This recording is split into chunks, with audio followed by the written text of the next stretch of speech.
आज हम डिस्कस कर रहे हैं बिहार मासिक करंट अफेयर्स जो अक्टूबर 2024 का है।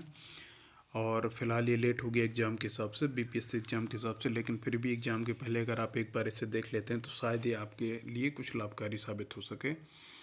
तो हम शुरू करते हैं। फिलहाल ये लेट हो गया है, लेकिन आगे से जो भी नवंबर का करंट अफेयर होगा या जो भी होगा, जो भी नेशनल इंटरनेशनल या other weekly current affair, daily current affair, वो आपको एक सिस्टमेटिक वे में कंसिस्टेंसी के साथ आपको हमारे यूट्यूब चैनल पर मिलता रहेगा। तो दोस्तों, अब हम पहली न्यूज़ को देखते हैं।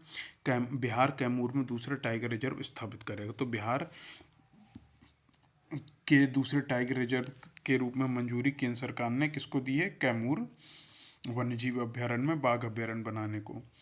मतलब जो कैमूर वन्यजीव अभ्यारण्य है उसमें बाघ अभ्यारण्य बनाया जाएगा, जिससे जो वाल्मीकि टाइगर रिजर्व है उसमें जो मौजूद बाघ हैं उनकी जनसंख्या को नियंत्रित किया जा सके, क्योंकि वहाँ पे अत्यधिक बाघ हैं, जिससे उसके क्षेत्रफल के हिसाब से अत्यधिक बाघ हैं, जिससे वहाँ उसकी जनसंख्या को नियंत्रित किया जा सके। अगर हम कैमूर वन्यजीव अभ्यारण्य के बारे में बात करें तो 1154 होगा, जहाँ तक 34 वर्ग किलोमीटर में फैला हुआ है, और राज्य में सबसे ज़्यादा हरित क्षेत्र 34% यहीं पर है। तो याद रखिएगा, हमें केवल इतना याद रखना है कि कैमूर को बिहार के दूसरे वन्यजीव अभ्यारण्य के रूप में मंजूरी दी गई है, और इसका क्षेत्रफल 1134 वर्ग किलोमीटर है।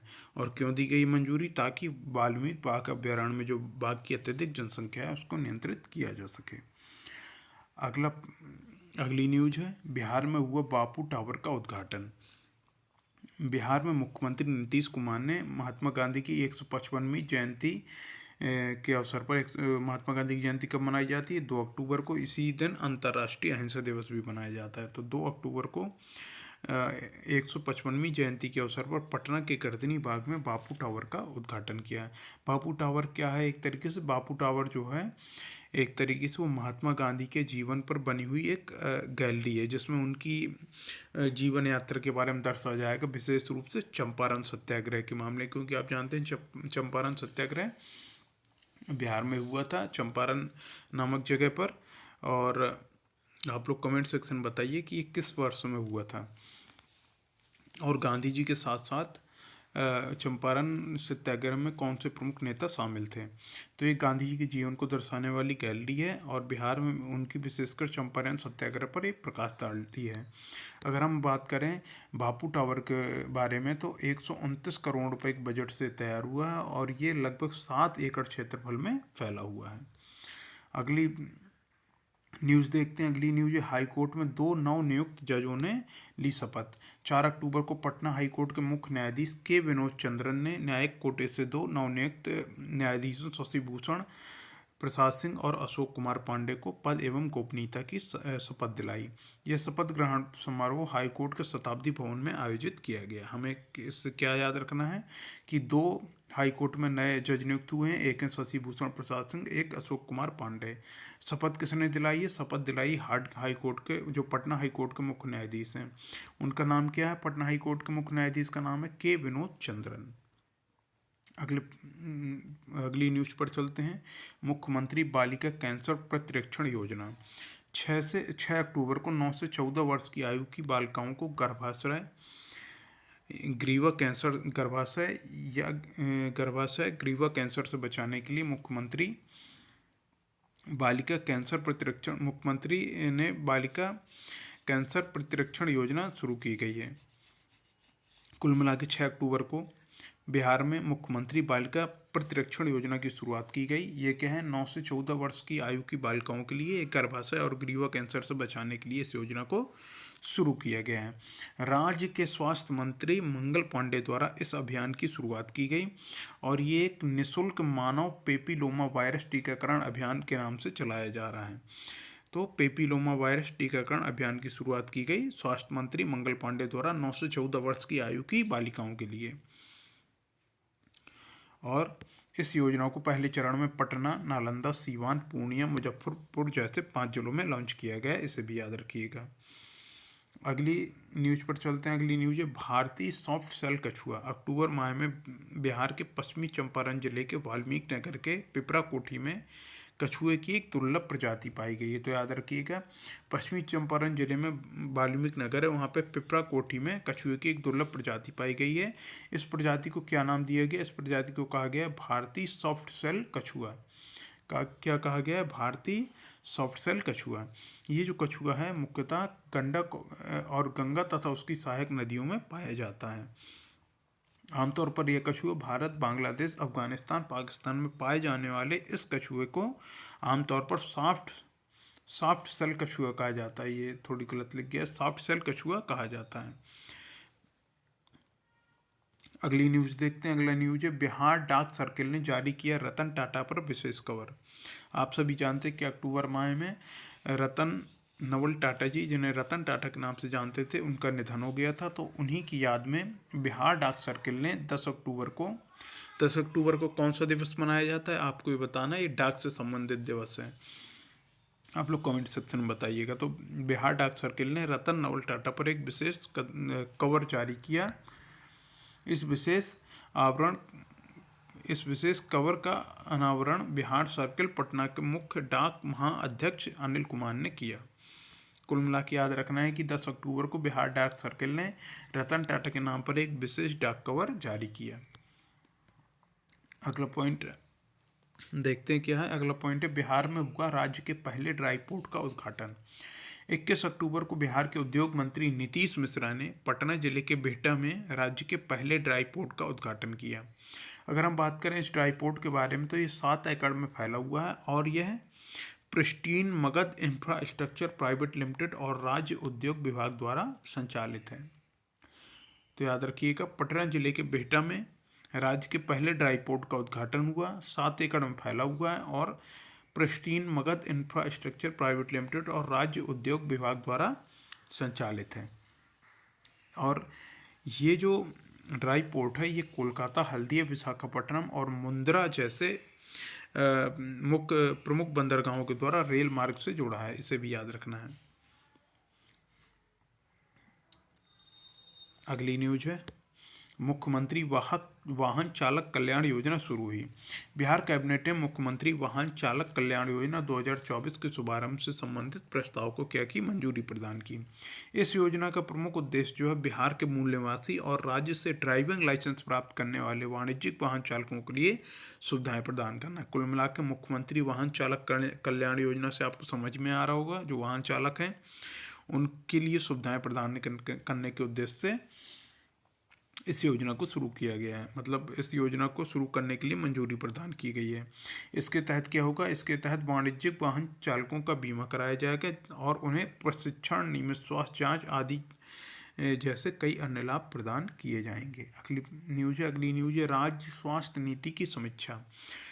बिहार के जिला अस्पतालों में ऑनलाइन सुविधाओं को उपलब्ध कराने में उत्तर बिहार के जिलों ने बेहतर प्रदर्शन किया है। ऐसा राज्य स्वास्थ्य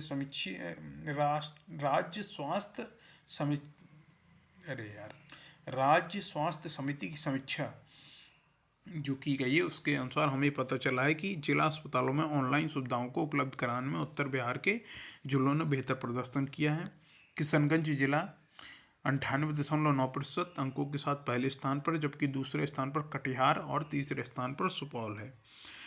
अगर बात करें ऑनलाइन सुविधाओं के प्रदर्शन में, हाजीपुर, भोजपुर और नवादा को सबसे कम अंक मिले। मतलब सबसे ज़्यादा मिला है किशनगंज को। पहले शीर्ष में 3 है, किशनगंज, कटिहार और सुपौल, और नीचे से जो 3 है वो है हाजीपुर, भोजपुर और नवादा। अगला पॉइंट देखते हैं, बिहार का कार्बन उत्सर्जन।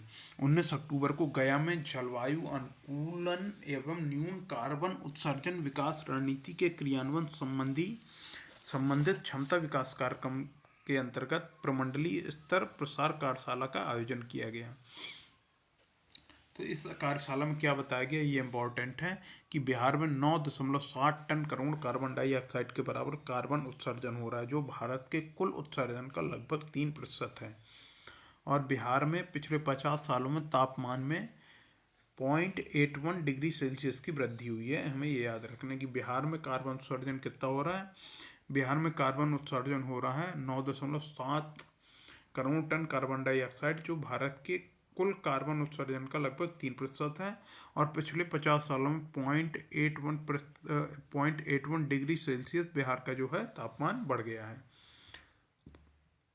अगला पॉइंट देखते हैं। हाँ, अगले पॉइंट से पहले कुछ और इम्पोर्टेंट है इसी में पॉइंट। वहीं 2030 तक तापमान में 0.8 से 1.35 डिग्री सेल्सियस, और 2050 तक 1.4 से 1.71 डिग्री सेल्सियस तक, और 2070 तक 1.81 से 2.5 डिग्री सेल्सियस की वृद्धि का अनुमान है। मतलब ये जो बिहार कार्बन उत्सर्जन से संबंधित रिपोर्ट आई है उसमें इनका अनुमान लगाया गया है, और ये तो बताया ही गया है कि 9.7 करोड़ टन कार्बन डाइऑक्साइड उत्सर्जित कर रहा है बिहार, जो कुल भारत के हिस्से का 3% है। और पिछले 50 सालों में 0.81 डिग्री सेल्सियस की वृद्धि हुई है। बाकी इतना अनुमान लगाया गया है कि 2030 तक 0.8 से 1.35, 2050 तक 1.4 से 1.71, और 2070 तक 1.81 से 2.5 डिग्री सेल्सियस की वृद्धि का अनुमान है। साथ ही बिहार ने 2070 तक राज्य को शून्य कार्बन उत्सर्जन बनाने का संकल्प लिया है। ये बिहार का है कि हम 2070 तक बिहार को शून्य कार्बन उत्सर्जन वाला राज्य बना देंगे। अगला पॉइंट है उत्तर बिहार में रेलवे दोहरीकरण परियोजना। आर्थिक परियोजनाओं की मंत्रिमंडल समिति ने नरकटिया, रक्सौल, सीतामढ़ी, दरभंगा और सीतामढ़ी मुजफ्फरपुर सेक्शन रेलवे खंडों के दोहरीकरण को मंजूरी दी है। ये रेलवे खंड कुल मिलाकर 256 किलोमीटर की दूरी को कवर करता है। अगर हम बात करें ये जो दोहरीकरण किया जाएगा इस रेलवे लाइन का, इससे नेपाल पूर्वोत्तर रेलवे और सीमावर्ती क्षेत्रों के लिए कनेक्टिविटी बढ़ेगी। साथ ही बिहार के 168 गांवों के लगभग 12 लाख लोगों को बेहतर कनेक्टिविटी मिलेगी, और इसके अतिरिक्त 6 नए रेलवे स्टेशन का निर्माण भी इसके तहत किया जाएगा। साथ ही यह जो मार्ग रहेगा कृषि उत्पाद, उर्वरक, लोहा, कोयला, स्टील, सीमेंट जैसे उत्पादों के लिए काफ़ी महत्वपूर्ण है। यहाँ लौह अयस्क होगा। अगला पॉइंट देखते हैं। उससे पहले दोस्तों, अगर आपने अभी तक हमारे यूट्यूब चैनल को सब्सक्राइब नहीं किया तो प्लीज़ सब्सक्राइब कर लीजिएगा। अगर फेसबुक में देख रहे हैं तो वीडियो लाइक शेयर कमेंट करिएगा, और यूट्यूब में देख रहे हैं तो भी लाइक शेयर कमेंट करिएगा। इसके अलावा आप हमारे यूट्यूब चैनल को सब्सक्राइब करके रखिए। इस बार ज़रूर लेट हो गया है, लेकिन अगले मंथ से, जैसे नवंबर का मंथ होगा तो बिहार स्पेशल हो, उत्तर प्रदेश स्पेशल हो, ये दो आपको बराबर हमारे यूट्यूब चैनल पर मिलते रहेंगे। तथा डेली करंट अफेयर भी हम कोशिश करेंगे कि आपको डेली करंट अफेयर भी ये 14 तारीख से हम आपको डेली करंट अफेयर दे पाएँ। अगर किसी दिन जैसे ना दे पाएंगे पर डे में करंट अफेयर, तो उसके अगले दिन दोनों दिन को मिला के एक साथ जरूर देंगे। वैसे लगातार पर डे आपको करंट अफेयर दी जाएगी, और वीकली करंट अफेयर आपको मिलेगी, मंथली करंट अफेयर मिलेगी, नेशनल वाली, मंथली इंटरनेशनल वाली मिलेगी, और मंथली स्टेट स्पेशल मिलेगी। स्टेट स्पेशल में बिहार और उत्तर प्रदेश की करंट अफेयर आपको दी जाएंगी।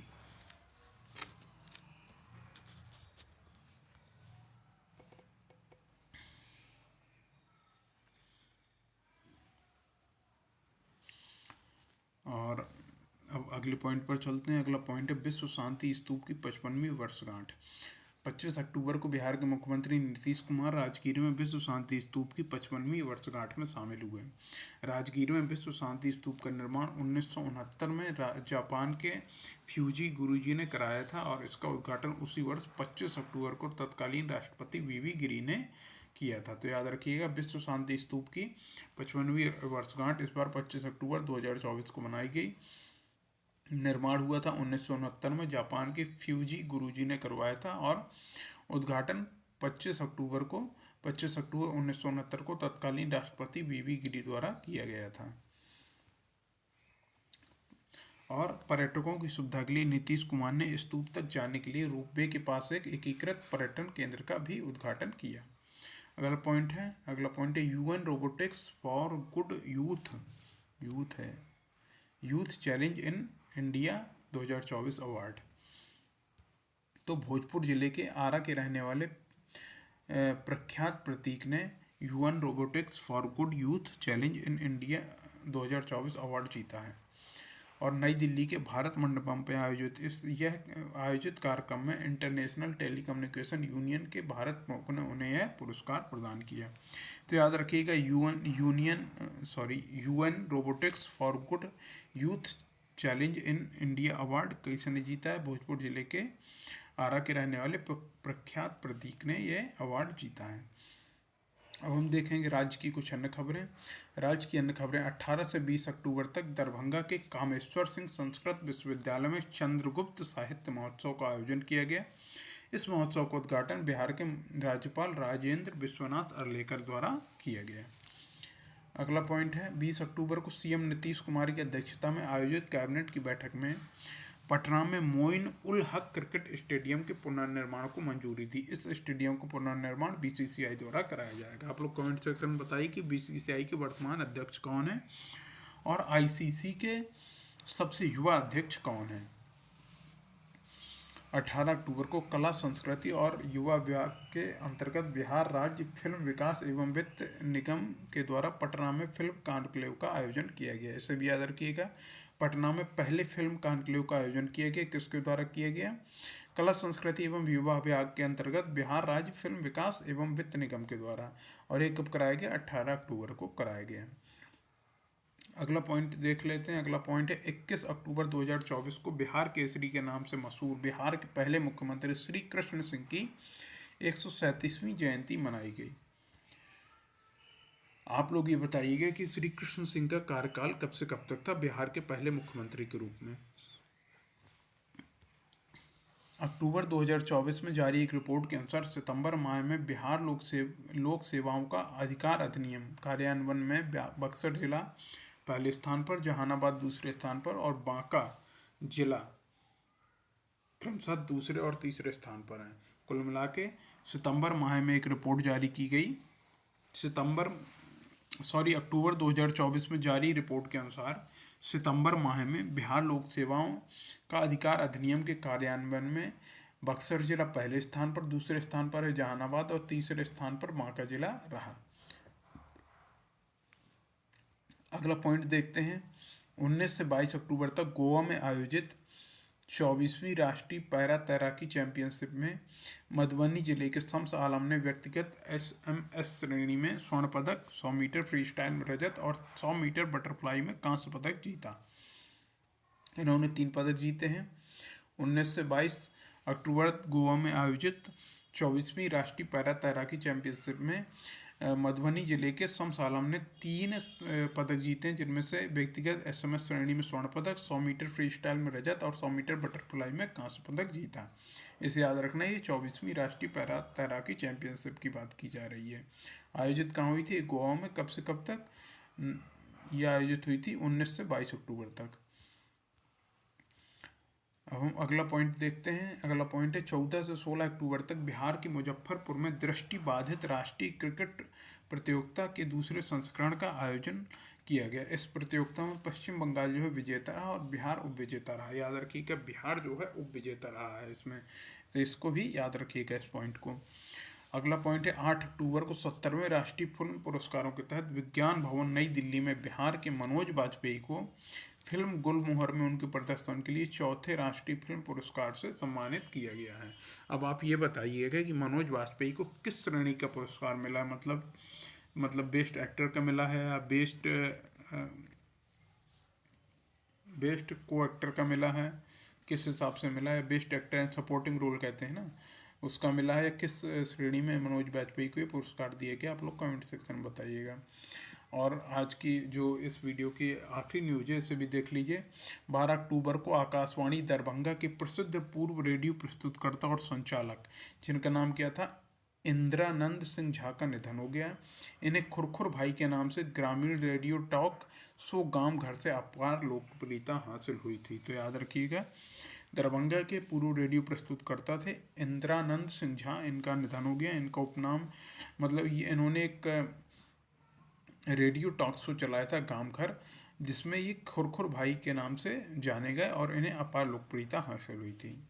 इनका निधन हो गया 12 अक्टूबर को। तो दोस्तों, ये उम्मीद है शायद आपके एग्ज़ाम में कुछ काम आ सके, इसलिए इसे भी देख लीजिएगा।